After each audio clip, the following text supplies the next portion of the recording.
Kalau versi Mas Ade dulu nih ya, nanti mungkin aku juga mau kasih insight juga. Untuk IHSG nih, pergerakan IHSG, mungkin Mas Ade dan tim analis di RHB kan sering berbincang-bincang ya terkait outlook IHSG ini. Minimal sampai akhir tahun gimana nih Mas Ade nih IHSG kita nih.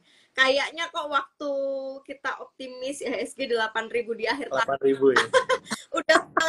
udah langsung ini kayaknya dipatahkan optimismenya.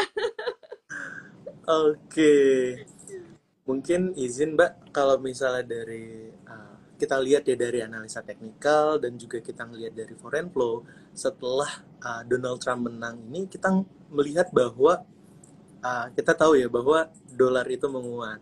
Terus kita juga ngelihat IHSG kita dari foreign flow-nya, foreign net sell-nya itu kalau misal kita lihat 1 bulan belakang itu minus 17,9 triliun.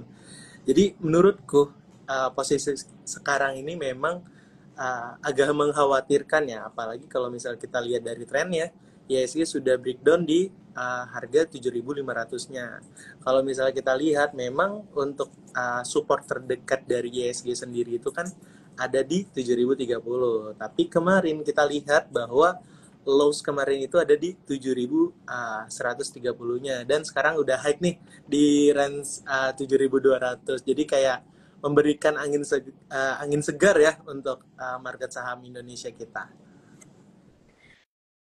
Tapi mungkin akhir tahun ya untuk ke 8.000 jelas berat ya kayaknya ya. Berat ya kalau misalnya kita lihat juga mungkin itu menjadi resisten terdekat untuk IHSG sekarang mungkin ada di 7.450-nya Mbak Friska. Kalau aku lihat ya kita lihat aja deh sektor perbankan ya, perbankan Indonesia. Ya kita bisa sebut saham BBRI, kita bisa sebut saham BRIS, itu juga terkena koreksi juga ya. Apalagi banyak sektor-sektor seperti sektor konstruksi dan sektor semen pun juga terdampak. Jadi menurutku memang kalau misalnya kita ngelihat dolar yang menguat, rupiahnya juga, aduh ampun ya. Sekarang pun aku juga ngelihat ya nilai kurs dari si rupiah ini itu ada di 15.900. Wow, itu Yang di udah hampir 16.000 sih. 16.000. Jadi kemarin kan pas IHSG di 7.900 kan, kita mikir, wah nih menguat nih rupiah Ya, kita menguat nih, bisa lah ya rupiah under 15.000 kan amit. Sorry, di under ya 14.800 ya. ya pemikiran kita, tapi nyatanya malah rebound balik lagi nih si rupiahnya. Dan saham-saham properti kan jadi berdampak tuh seperti saham Pewon, saham SMRA dan BSDE, saham-saham syariah properti lainnya jadi terkoreksi. Iya, benar-benar. Iya sih, aku pribadi juga nurunin ekspektasi ya, maksudnya nurunin target IHSG yang mungkin waktu di 7.800, 7.700 something udah ini optimis ke 8.000. Kalau melihat kondisi sekarang memang banyak sekali sentimen ya teman-teman ya. Maksudnya sebenarnya tidak hanya urusan pasca kemenangan Trump aja sih untuk saat ini, banyak isu-isu ataupun sentimen lain yang membuat ya lumayan ya IHSG kita cukup tertekan. Mungkin kalau aku pribadi targetnya akhir tahun ya tidak realistis mungkin ya di kisaran 7.400 sampai 7.600 kayaknya itu udah lumayan ya, udah cukup ini kalau bisa ya. Ini kan tinggal berapa minggu lagi kita hitung mundur Hitung sampai mundur. sebelum penutupan market ya. Sebelum penutupan market akhir Desember.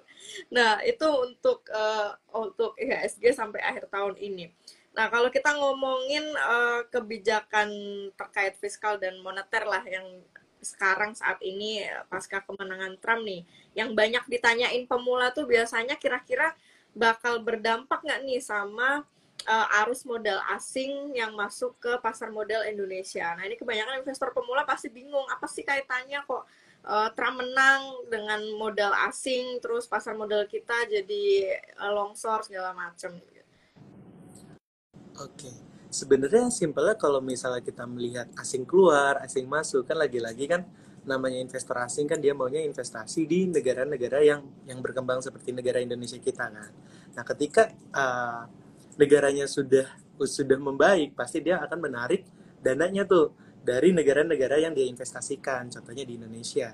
Nah, kalau misalnya kita lihat juga, ya itu hak-hak asing ya kalau misalnya kita ngelihat dari kebijakan fiskal atau moneter dari Pak Donald Trump ini. Nah, kalau misalnya kita melihat ya dari kebijakan fiskal, jika si Trump ini melanjutkan pemotongan pajak dan belanja infrastruktur yang masif, ini dapat mendorong pertumbuhan ekonomi si Amerika Serikatnya. Nah, hal ini dapat menarik sebenarnya investor global ke pasar Amerika Serikat. Jadi, secara logikanya simpel ya, ya investor asing itu balik lagi nih ke negara asalnya. Jadi kita lihat aja nanti ketika crash lagi sebelah, pasti market-market seperti market IISG, market Singapura, dan market-market Asia lainnya pasti ada asing pasti akan masuk lagi nih. Foreign flow bakalan kelihatan, oh ternyata asing beli lagi nih 1 triliun kah atau 3 triliun. Iya, jadi teman-teman yang saat ini baru ya terjun di dunia investasi terus bingung ya kaitannya apa karena memang kemenangan Trump ini dianggap oleh investor global itu akan membantu ya make America great again ya sesuai dengan ininya kampanyenya si Trump ini. Jadi termasuk juga dari sisi ekonominya. Ketika ekonomi Amerika ekspektasinya akan semakin membaik ya otomatis dana investor dari Amerika ataupun global mereka ya ingin juga berlomba-lomba masuk kembali ke pasarnya Amerika sehingga yang paling terdampak ya kita nih salah satu negara emerging market ya yang negara-negara yang masih berkembang ini otomatis pasti berdampak karena kan investor asing banyak juga naruh di kita apalagi sekarang rupiah wah lagi melemah ya ibaratnya ya karena dolar jadi itu yang akan menjadi pertimbangan nih utama investor-investor global apakah mereka akan menarik dana besar-besaran ya untuk masuk ke pasar Amerika pasca kemenangan Trump ini ya kita sambil wait and see lah ya ke depan seperti apa mungkin Desember ini harapan satu-satunya mungkin window dressing doang sih. Window dressing, ya betul banget. Iya maksudnya kayaknya Desember ini harapan kita di antara banyak sentimen global tuh ya cuma sentimen dalam negeri sendiri ya window dressing emiten-emiten kita sendiri ya Mas Ade ya. Iya. Oke, oke. Mungkin sambil aku mix tadi ada yang juga bedanya sering juga nih nerima DM di Instagram, Kak, bedanya saham-saham big cap sama small cap sama mid cap tuh apa gitu kan ada istilah itu. Nah, mungkin boleh dijelasin Mas Ade nih ke teman-teman pemula. Oke, mungkin simpelnya kalau misalnya big cap atau yang total asetnya ya, market value-nya besar itu ya kita simpelnya itu perusahaan-perusahaan yang memang liquid ya. Ya kita nyebutnya LQ45 ya atau blue chip. Jadi sebenarnya simpel ya di saham itu ada 3 jenis macam. Yang pertama itu first liner atau saham-saham yang kita bisa nyebutnya saham-saham blue chip. Nah biasanya tipikal dia itu adalah pertama liquid, yang kedua market cap-nya itu besar. Ya contohnya seperti Big Bang ya, seperti BBCA, saham-saham Telkom, terus ya saham-saham LQ45 lainnya. Yang kedua adalah saham second liner. Nah, biasanya ya kita tahu perusahaan-perusahaan second liner ini atau perusahaan yang di tengah ini market cap-nya memang menurutku sudah matang ya, tapi memang dari ke likuiditasnya memang masih bisa dibilang agak kurang gitu. Dan yang terakhir itu adalah saham banyak yang sering nyebut ya, Mbak Friska ya, yang terakhir ini ya, saham gorengan atau saham Ya, third liner. cap. Nah, biasanya small cap. Jadi sering banget teman-teman pemula itu terjebak di sana, Mbak. Jadi kayak ya udah deh, ini saham fluktuatifnya apa pergerakannya fluktuatifnya gede banget kan.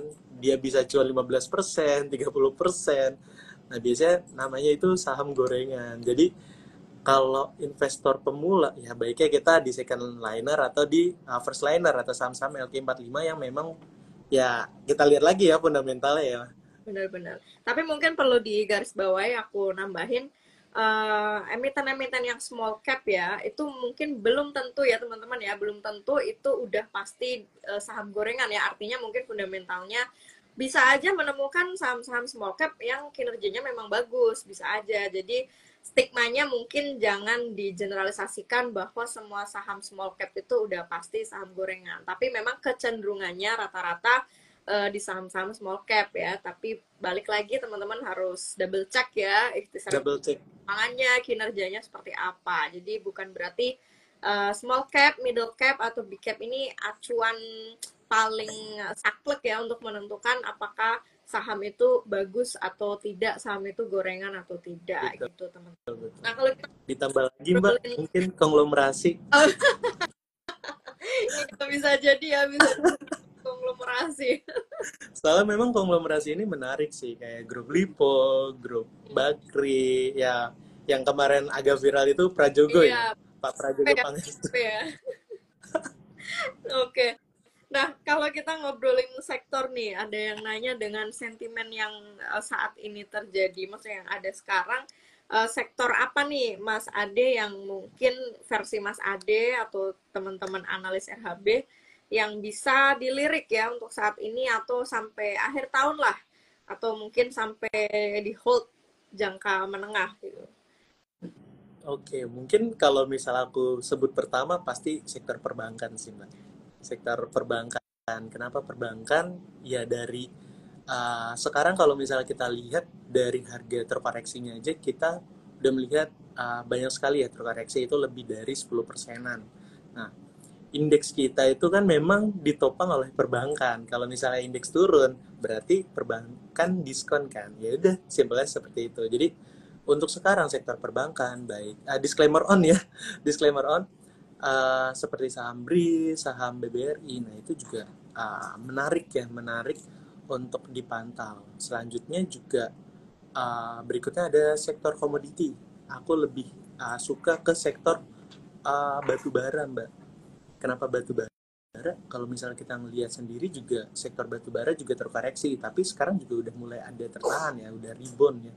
Udah rebound itu contohnya seperti saham PTBA Mbak Friska. Dia juga udah di support, harganya juga udah terdiskon ya. Kalau kalau misal kita lihat tinggal tunggu volumenya saja.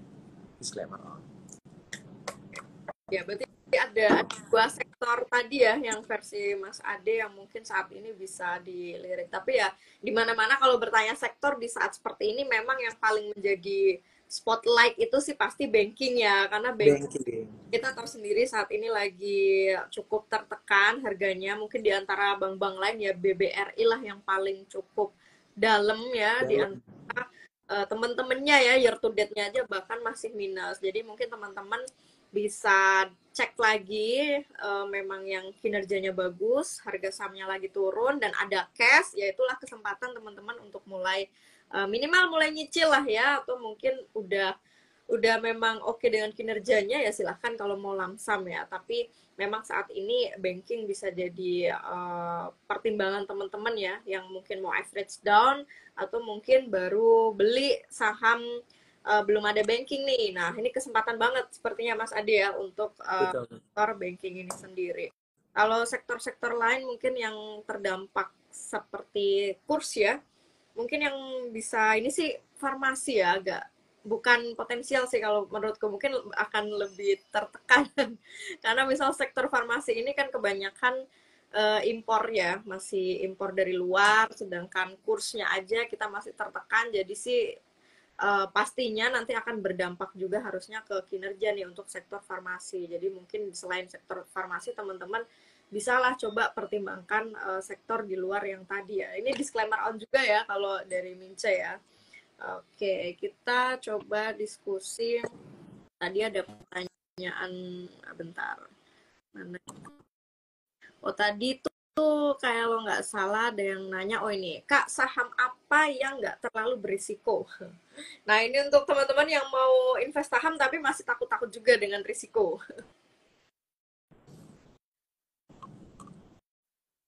Oke, yang low resiko ya. Baiknya memang saham-saham defensif mungkin ya, Mbak Friska.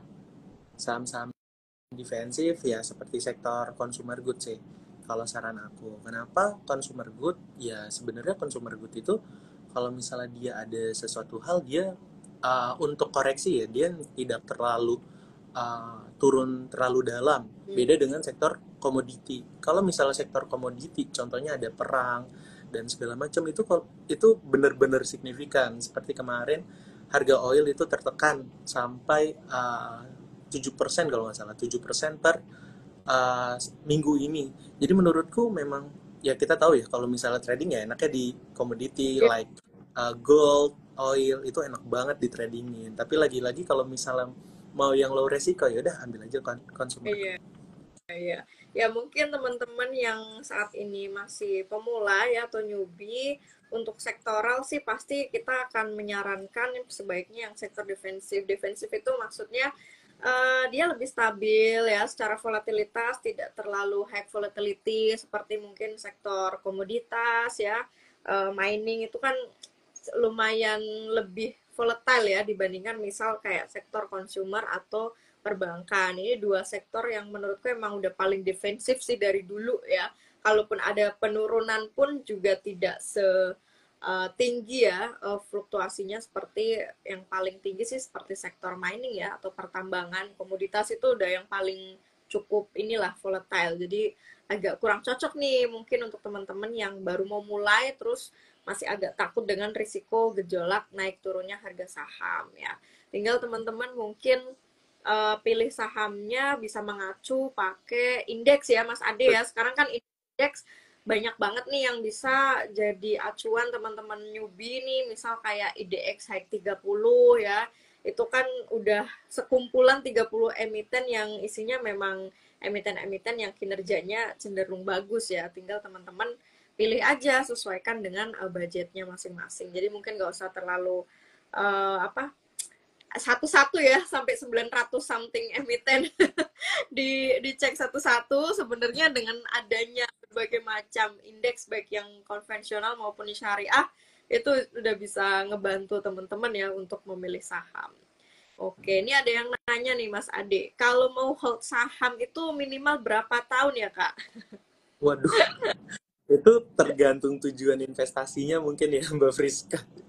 Kalau misalnya investasi ya namanya investasi kan jangka panjang itu bisa ya 1 atau 2 tahun. Tapi kan lagi-lagi tujuan. Tapi mungkin baiknya kalau misalnya memang sudah kan kita pasti sebelum membeli saham itu kan kita buat trading plan. Ketika kita udah menyentuh titik area take profitnya kita take profit. Kita bisa merealisasikan profit kita di sana. Kalau misalnya udah mendekati target stop loss, wah profil resiko gue udah kena nih, udah kena di 7%, minus 7%. Ya udah kita harus cut loss dan move on lah, kita menyebut move on ke sektor lainnya. Oh ternyata sektor properti pada saat itu lagi rebound nih atau lagi rally. Nah kita boleh tuh kita tradingkan. Jadi lagi-lagi bagaimana tujuannya kak? Kalau misalnya tujuan investasi jangka panjang ya udah kita nggak peduli, kita cari saham yang fundamentalnya bagus, terus kita lihat dividen yieldnya juga gede, ya udah kita hidup dari dividen seperti itu. Kalau misalnya memang tipikal yang swing trade, ya udah kita kalau misalnya udah kena target take profitnya ya udah kita bisa realisasikan profit. Iya benar. Ya, ya intinya sih kembali ke tujuan investasi aja ya teman-teman seperti yang disampaikan Mas Ade ya. Nggak ada angka minimal sih ya. Maksudnya nggak ada jangka waktu minimal hold saham itu harus 1 tahun, harus 2 tahun itu nggak ada ya. Kembali ke tujuan teman-teman beli saham itu untuk diinvestasikan dalam jangka waktu berapa lama gitu. Kalau memang misal saat ini masih kerja, nanti masih buat nikah kayak gitu 2 atau 3 tahun lagi, ya udah silahkan hold saham itu sampai memang uangnya akan dibutuhkan gitu. Jadi tidak ada intervensi atau tuntutan ya untuk menjual saham kalau udah setahun itu enggak. Atau mungkin saat ini teman-teman invest saham untuk persiapan dana pendidikan anak yang mungkin masih di atas 5 tahun lagi gitu ya, jualnya nanti juga nggak apa-apa kalau emang pas misal anaknya udah mau daftar sekolah kayak gitu kayak Mince ya. Jadi sesuaikan aja dengan tujuan investasi kita. Kecuali teman-teman yang mau trading, nah itu beda lagi ceritanya ya, beda dengan investasi jangka panjang. Nah ini ada yang nanya juga Kak, Kak gimana cara menjual saham yang lagi kena suspend? Waduh, aku bingung nih jawabnya nih. Wah, berarti banyak yang ini ya, apa, hajar-hajar saham-saham IPO nih biasanya nih, kalau yang suspend-suspend. Ini kalau yang bertanya dia WSKT holder dia. Oh, SKT Hold. Aduh, Waskita Group ya, emang. Jujur kalau untuk menjualnya memang nggak bisa ya Kak Friska, kalau untuk sahamnya memang sudah tersuspend. Jadi ya kita berdoa saja semoga suspennya dibuka. Iya, ya memang sih saham suspend tuh teman-teman tidak ada cara untuk menjualnya kecuali ya itu suspendnya udah dibuka. Jadi ya makanya apa ya? Makanya di awal kita kan selalu ngasih advice ya kalau beli saham tetap pantau juga ya. Maksudnya bukan berarti beli saham udah tinggal tidur aja nih gitu ditinggal gitu enggak, tahu-tahu ternyata kinerjanya jelek, harga sahamnya turun, akhirnya disuspend. Nah, itu jangan sampai kejadian seperti itu. Walaupun teman-teman udah beli saham ya sesekali dipantau kinerjanya karena suspend itu kan bisa jadi berhubungan dengan kinerja, bisa jadi berhubungan dengan pergerakan harga sahamnya dia mungkin dianggap tidak ini ya apa namanya tidak normal kayak gitu. Jadi harus teman-teman tetap sesekali pantau. Memang ya fundamental itu yang paling utama sih untuk meminimalisir dapat saham yang akhirnya kena kena suspend seperti ini. Oke, Mas Ade nih agak melipir ke syariahnya, ada yang nanya nih, mumpung ada yang nanya dari Mas Aji. Mas Ade, bagaimana kalau misal kita beli saham syariah, udah di hold, terus udah nggak lagi jadi saham syariah? Mungkin masuknya keluar ya, keluar dari daftar efek syariah. Oh, keluar dari DES ya. Oke. Sebenarnya kalau misalnya kakaknya pakai aplikasi dari kita, RHB Trade Smart ID Syariah, bapak nggak usah repot-repot untuk menjual saham. Misalnya nih ternyata contoh deh BRPT, BRPT kan kemarin sempat keluar tuh dari indeks saham syariah.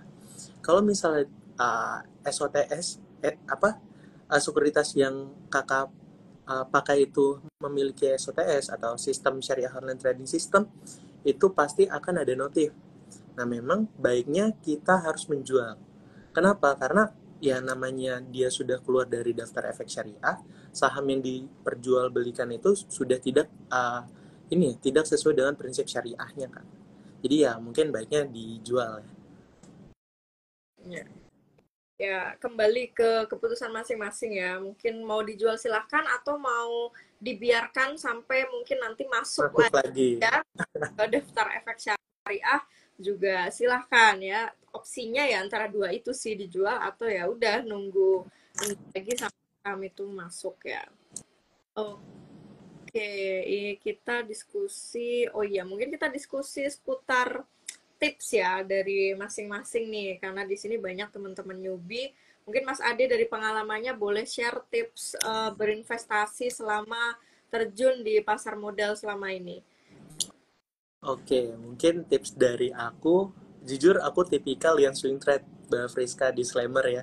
Aku tipikal orang yang swing trade ketika aku mencari saham, lagi-lagi aku akan melihat dari konglomerasinya. Saham ini masuk ke konglomerasi mana? Oh, ternyata Lipo Group, Bakri Group. Kita lihat news fundamentalnya. Apakah dari beberapa konglomerasi itu ada salah satu sektor yang lagi rally. Nah, ketika sahamnya sedang rally, aku masuk di sana Mbak Friska. Simpelnya seperti itu. Mau dia saham second liner atau dia saham blue chip pun aku hajar. Selama volume transaksinya itu ramai. Lagi-lagi melihat dari volume transaksinya. Terus aku melihat nih dari sudut teknikalnya. Tinggal aku cari entry point-nya dan entry sell-nya Mbak Friska. Oke, oke. Kalau Mas Ade, karena saat ini mungkin risk profile-nya lebih ke agresif ya, Agresif banget, Mbak. swing trade muda ya karena masih muda jadi ya wajar ya Wajar. risk profile agresif karena yang aku alami sendiri biasanya nih untuk teman-teman yang mungkin sudah mulai masuk berumur ya kategorinya itu biasanya risk profile-nya mulai agak bergeser nih jadi nantinya strategi investasinya pun berubah ya porsi untuk mungkin untuk trading dan untuk jangka panjang biasanya nanti akan mulai semakin banyak ke arah yang jangka panjang ya apalagi teman-teman yang saat ini mungkin di sini sudah berkeluarga punya anak itu biasanya porsi investasi di sahamnya lebih banyak akan ditujukan untuk jangka panjang mungkin ada untuk porsi agresif untuk trading gitu ya 20-30% ya boleh lah ya gitu sisanya mungkin untuk yang jangka panjang jadi kalau ngobrolin strategi biasanya sih kita lihat risk profile kita saat ini seperti apa gitu. Kalau memang seperti Mas Ade masih agresif, masih risk taker ya, toleransi terhadap risikonya masih bisa tinggi, nggak apa-apa teman-teman ya, belajar trading, swing trading, even sampai scalping pun juga silahkan ya, mau scalping dan yang lainnya. Tapi untuk yang saat ini mungkin risk profile-nya ternyata lebih ke konservatif, mungkin ya beli sahamnya lebih ke dollar cost averaging aja ya, DCA aja, Di sini nabung saham lah gitu ya, yang paling gampangnya. Yang penting kan dapat dividennya juga ya, selain potensi dari kapital. gainnya gitu. Jadi fokusnya berbeda-beda tergantung saat ini ya, real profile risiko teman-teman seperti apa. Nah, kalau ada yang nanya nih Mas Ade, apakah boleh kita all in taruh uang semua di saham? Waduh, baiknya kita diversifikasi sih Kak. Soalnya ya namanya produk investasi saham itu adalah salah satu instrumen investasi yang agresif menurutku. Walaupun kita beli saham yang fundamentalnya bagus atau segala macam, tapi kan lagi-lagi kita harus mantap. Ya mungkin baiknya diporsikan ya, antara mungkin ingin investasi di reksadana atau mungkin mau beli obligasi atau sukuk yang syariahnya, itu boleh banget. Jadi saham itu baiknya porsinya ya 30% atau 40% lah ya. Jadi jangan all in banget di saham. Ya mungkin kalau misalnya all in banget ya harus dibekali dengan ilmu sih Mbak Friska. Ilmu analisa teknikal atau analisa fundamental.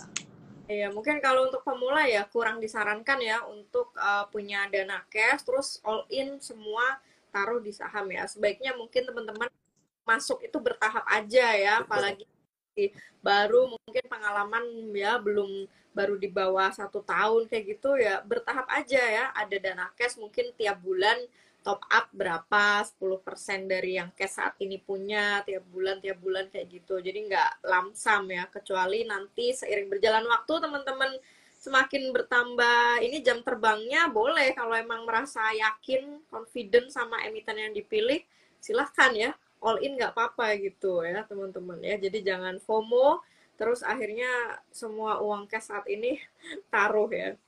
Nah ini untuk yang nanya live-nya disimpan apa enggak, tenang aja ya buat yang terlambat join, nanti live-nya Mince simpen, jadi silakan bisa ditonton ulang ya kapan aja.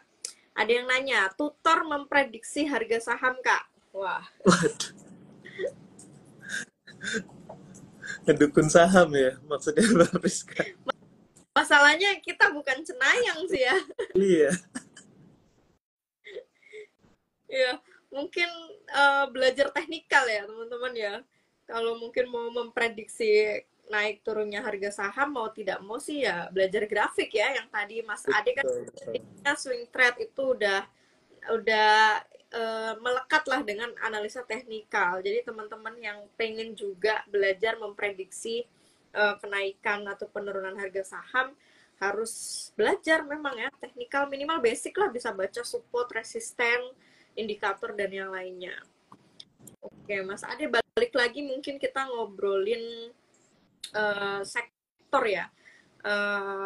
Terkait outlook tadi ya, balik lagi aku masih ada pertanyaan, kira-kira ada nggak sih potensi rotasi sektor di IHSG yang bisa diperhatikan oleh investor? Karena mungkin kita pernah dengar kan sektor rotation gitu ya, Yes. sektor gitu. Oke, kalau misalnya kita memakai mazhab ya, relative rotation grafik, ya menurutku ya lagi-lagi sektor perbankan itu sedang ada di improving ya, improving menuju leading. Nah, di mana memang beberapa sektor-sektor yang lagi turun seperti properti, sektor semen, yang lagi ampun-ampunan ya kita menyebutnya ya kita berdoa saja biar tidak terkoreksi lebih dalam. Mungkin teman-teman ngerti saham atau teman-teman RHB lagi ada yang megang nih sektor-sektor tersebut, itu bisa memakai metode average down ya. Udah terlanjur di bawah tapi ternyata udah ada momentum rebound, itu menurutku baiknya mungkin di average down ya, melihat juga dia udah mulai memasukin lagging area, terus mulai ada improving ya di situ. Nah, terus kalau misalnya aku lihat di sini yang dari leading terus ke weakening itu ada sektor cycle sama sektor energi sebenarnya. Kalau misalnya aku lihat ya seperti energi mungkin ada Antam ya di sini ya, disclaimer on. Ada Antam, dia udah mulai masuk weakening, terus menuju area-area ledgingnya atau penurunannya. Ya kita bisa mulai memantau sektor-sektor yang ada di sana. Infrastruktur juga udah di ledging sih, di ledging area. Ya yang di tengah-tengah itu healthy. Sektor kesehatan memang selalu di tengah dia. Selalu menunggu Ya, aba-aba tapi nggak terbang-terbang tuh. banyak galaunya mungkin ya kalau Banyak galaunya sektor dia. kesehatan ya. Ya memang ada ya teman-teman ya istilah rotasi sektor itu memang ada di market ya, makanya tidak ada salahnya kalau sewaktu-waktu kita udah cukup memahami market terus kita pengen rebalancing ya, kita pengen switch ya, mungkin switching dari yang mungkin tadinya di sektor defensif terus lagi ada momentumnya nih misal ke sektor yang siklikalnya apa, itu sebenarnya nggak apa-apa ya kalau memang teman-teman sudah dapat memahami rotasi sektor itu. Nah, tadi ada OOT pertanyaan nih terkait hukum jual beli saham gimana Mas Ade? Karena Mas Ade dari expert di Syariah RHB mungkin boleh sekalian bantu jawab.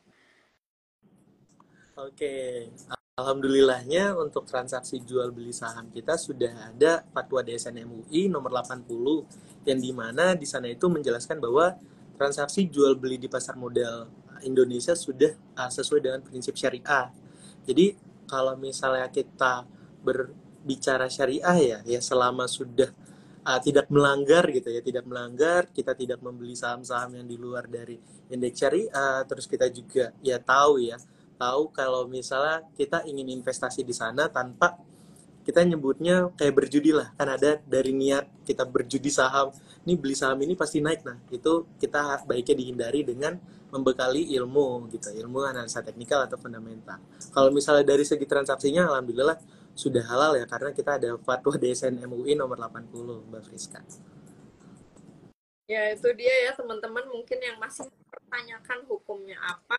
Jelas pasar modal itu dari hulu ke hilirnya itu sudah ada fatwa dari DSN MUI. Jadi mungkin ya teman-teman yang beragama Islam itu mungkin ya bisa mengikuti ya apa yang sudah memang dideklarasikan ya oleh MUI melalui fatwa-fatwanya. Nah, ini ada yang nanya juga nih, kalau misalkan perusahaan baru IPO menurut kakak mending berapa persen kita belinya?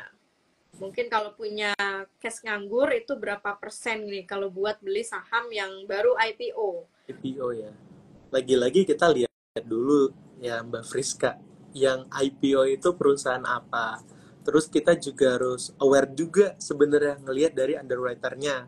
Underwriternya kita lihat historinya, apakah historinya jelek atau historinya wah ternyata underwriter si A ini bagus nih. Ya udah kita bisa mungkin porsinya agak besar, tapi baiknya untuk porsi saham IPO itu untuk aku pribadi itu ada di 10% sih Mbak. Jangan terlalu banyak ya, ya icip-icip aja. Kalau misalnya ternyata setelah listing volumenya besar, ya udah yang orang-orang scalping, yang orang-orang swing trade pasti masuk di sana. Iya sih, karena rata-rata mungkin saham IPO itu untuk saat ini ya, untuk trading pun juga harus dengan ketat ya. Maksudnya Betul. belum tentu atau stigmanya teman-teman jangan sampai beranggapan beli saham IPO udah pasti naik to the moon gitu ya. Takutnya karena FOMO lihat temennya katanya beli saham IPO cuannya luber-luber kayak gitu. Padahal ya tidak semua saham IPO ketika baru dibeli terus dia listing hari pertama itu langsung arah berhari-hari gitu belum tentu ya. Jadi daripada kena terjebak ya IPO trap ya mungkin alokasi dananya tidak usah terlalu besar. Kalaupun saat ini mungkin ada cash nganggur ya tadi Mas Ade nyaranin 10% ya maksimal mungkin 20% lah ya, jangan terlalu gede-gede ya. Apalagi buat yang IPO hunter nih IPO katanya Hunter.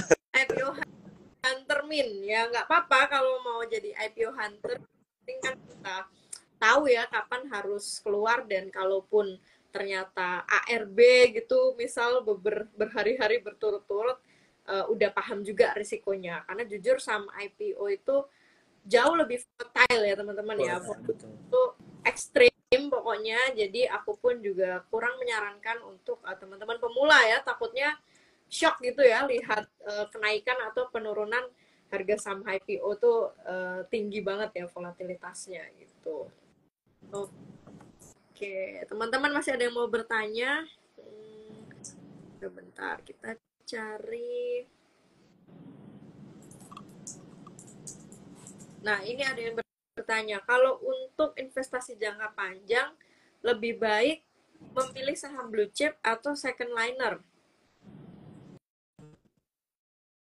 Untuk jangka panjang ya, kalau misalnya jangka panjang ya mungkin aku menyarankan ya pastinya saham blue chip. Tapi lagi-lagi ya kita lihat juga ya kinerja dari perusahaannya. Kalau ternyata itu saham blue chip tapi kinerjanya lagi buruk ya kita kenapa beli gitu. Ya kita simpelnya untuk sekarang ya kita lihat aja deh kuartal 3 di tahun 2024. Apakah si perusahaan tersebut sedang untungkah atau sedang rugikah? Sesimpel itu. Jadi untuk jangka panjang pun ya kita juga harus aware ya, harus aware juga ngelihat laporan keuangan, terus kita juga ngelihat news dari saham yang kita pegang. Oh ternyata amit ya, amit banget ternyata saham yang kita pegang itu lagi berkasus nih. Ya udah deh kita yang tadinya porsinya untuk investasi jangka panjang ya kita mulai agak aware juga ya, soalnya kan namanya juga kita investasi, terus kita juga udah tahu resikonya ya kita harus pindah switch lah, kita bilangnya switch ke sektor lainnya. Jadi untuk jangka panjang teman-teman baik itu second liner atau blue chip atau big caps ya sebenarnya sih sama-sama ada potensi semua ya. Karena kita tidak mendiskripsikan saham second liner itu yang nggak baik itu enggak ya. Second liner itu kan ibaratnya masih banyak kategori saham-saham yang growth ya, yang masih bertumbuh, mereka juga masih mungkin rutin bagi dividen, kinerjanya masih bagus, itu banyaklah dijumpai di market ya. Jadi liner maupun blue chip itu keduanya sama-sama layak ya untuk investasi jangka panjang ya, tinggal teman-teman screening aja mana yang memang kinerjanya ya cocok ya untuk teman-teman hold ya dalam waktu yang relatif lama. Oke, ada yang bertanya lucu nih, boleh nggak Kak kita menerapkan anti cut loss? Waduh, anti cut loss ya, itu adalah sebuah apa ya, keterjerumusan atau gimana ya Mbak ya. Aku jujur kalau misalnya untuk nasabah pribadi, kalau misal memang udah melewati dari profil resikonya dia, terus udah ternyata harga sahamnya itu udah breakdown nih, dia sudah konfirmasi juga ada tanda-tanda penurunan harga lebih dalam, ya baiknya kita cut loss aja. Kenapa cut loss ya? Cut loss itu kan simpelnya menjaga aset kita tidak menyusut lebih dalam ya kita nyebutnya. Ya mungkin kalau misalnya mas aku kan ready cash nih bisa average down, tapi lagi-lagi kita lihat lagi nih sahamnya, kalau misalnya ternyata oh ini saham terdampak karena faktor geopolitik atau misalnya faktor-faktor lainnya yang memang jangka pendek, ya wes nggak apa-apa lah, nggak masalah. Tapi kalau misalnya kita lihat jangka panjangnya dia masih ada prospek, ya udah kita hold aja dan lakukan average down. Jadi lagi-lagi kita lihat lihat dulu ya saham yang kita pegang. Kalau misalnya saham itu saham-saham yang volatile, itu wajib banget cut loss. Kenapa cut loss? Namanya juga saham volatile ya. Kita harus amit-amit ya. Amit-amit kita harus jaga aset kita deh. Iya bener.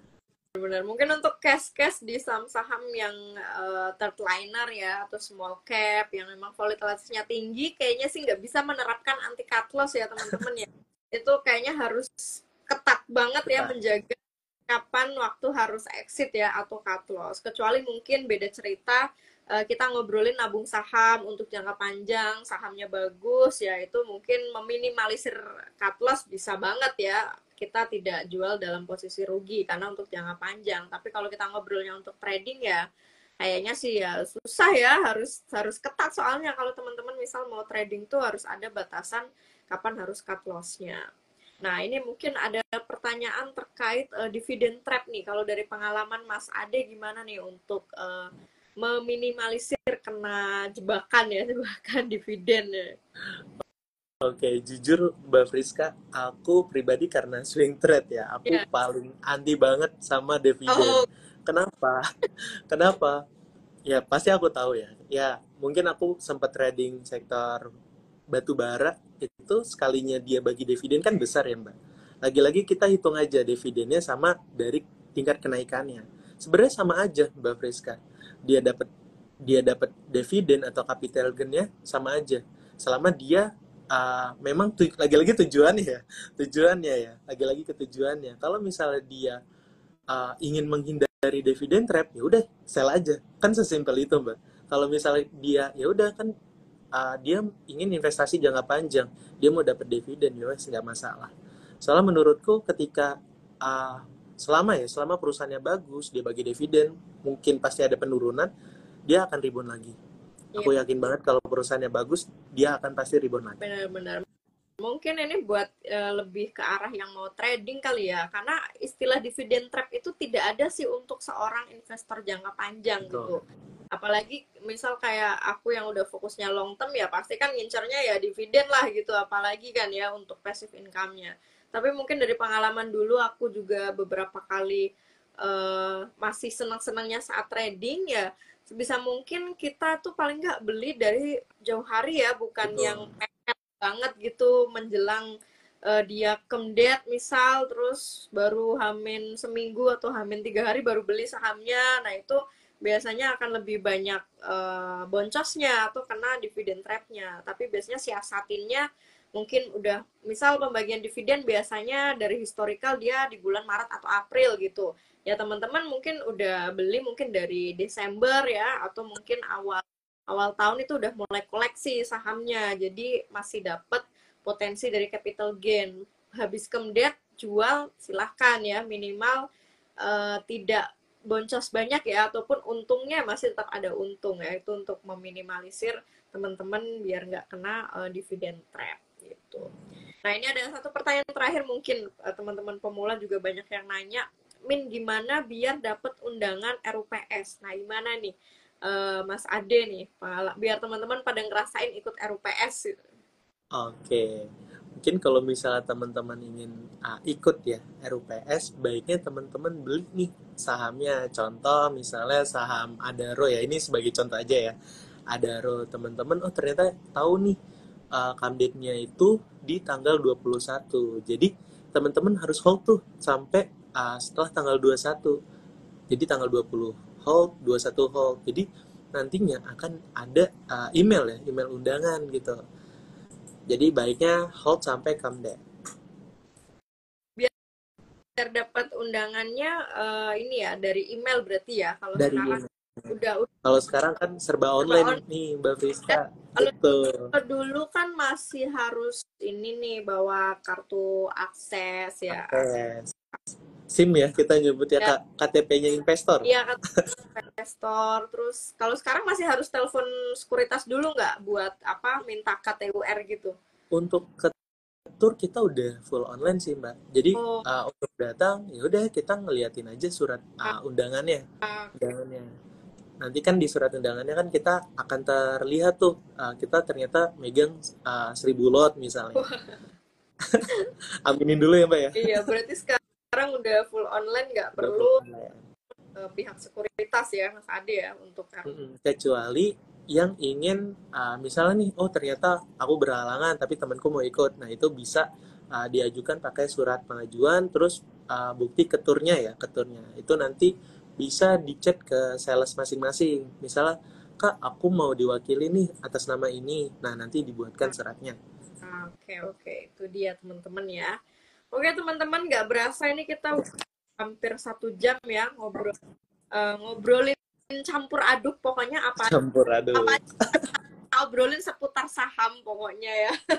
Yang penting semoga bisa berfaedah untuk teman-teman yang dari tadi udah join ya. Nah tapi sebelum kita tutup, closing statement dulu mungkin dari Mas Ade dulu nih terkait outlook IHSG dan investor insight ya untuk teman-teman.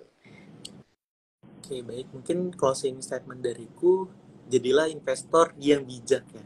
Kenapa? Ketika kita sudah tahu market kita sedang crash, ya udah kita megang cash untuk teman-teman investor. Kalau teman-teman yang scalping, ya udah kita fokus aja ke sektor-sektor yang sedang rally. Jadilah investor yang bijak dan pahami juga entry dan exit-nya. Itu aja Mbak Friska. Oke, oke. Kalau dari aku untuk teman-teman di saat market kayak gini ya, kalau kita lihat outlook IHSG kan memang banyak analis pun akhirnya menurunkan target ya, target atau ekspektasi IHSG akhir tahun ya. Kondisinya memang lagi banyak sentimen ya, nggak cuma tadi pasca kemenangan Trump, tapi ya ada potensi geopolitik juga ya, Timur Tengah, terus dan domestik juga kita baru pergantian presiden ya. Banyaklah sentimen-sentimen yang saat ini menjadi noise ya di market ya, makanya market masih cukup bergejolak. Di saat seperti ini mungkin memang bijaknya teman-teman harus benar-benar manage cash flow di portofolio masing-masing ya, karena kita tidak tahu nih kapan terjadi lagi penurunan yang lumayan dalam, apakah dolar akan semakin menguat lagi sampai nanti rupiah semakin melemah lagi, who knows ya. Jadi kita antisipasi, teman-teman aku saranin tetap punya dana cash ya untuk cadangan sewaktu-waktu menghadapi penurunan market ya. Jadi bisa melakukan average down karena punya cash, atau ya beli saham yang akhirnya Pak gara-gara turun dia under value gitu. Jadi saat ini mungkin cash itu menjadi spotlight teman-teman untuk di manage ya sebaik-baiknya. Mungkin yang agresif mungkin turunin dulu agresivitasnya saat ini ya, yang mungkin lagi mau trading pun ya agak direm-rem dikit untuk saat-saat ini ya, sampai akhir tahun ya kita berharap ada window dressing juga ya teman-teman di akhir tahun. Amin, amin, amin, amin, amin. Dan untuk teman-teman yang portonya saat ini aku yakin nggak cuma Mas Ade, mungkin hampir semua pasti ada yang saat ini sedang floating loss ya. Jangan galau ya. Balik lagi kalau memang harga sahamnya turun, kinerjanya oke, ada cash, hajar aja ya, nyicil lagi. Karena kapan lagi kita dikasih kesempatan market turun ya, untuk saat-saat ini tuh jarang terjadi teman-teman ya. Jadi silakan manfaatkan momentum seperti sekarang dengan baik ya, bijak mengelola cash di portofolionya masing-masing ya, karena 2024 kan tinggal beberapa minggu lagi nih market ya tutup. Harapannya 2025 akan lebih banyak sentimen yang bagusnya ya untuk Amin. Oke, nah itu aja dia mungkin teman-teman ya IG Live yang hari ini, nanti Mince save, jadi silakan bisa ditonton ulang insight-insight dari Mas Ade ataupun Mince. Dan terima kasih untuk teman-teman semua yang sudah join. Mas Ade terima kasih banyak ya sudah join IG Live yang hari ini. Salam cuan selalu ya, salam sehat juga untuk teman-teman semuanya. Izin Mince tutup. Wassalamualaikum warahmatullahi wabarakatuh. Waalaikumsalam warahmatullahi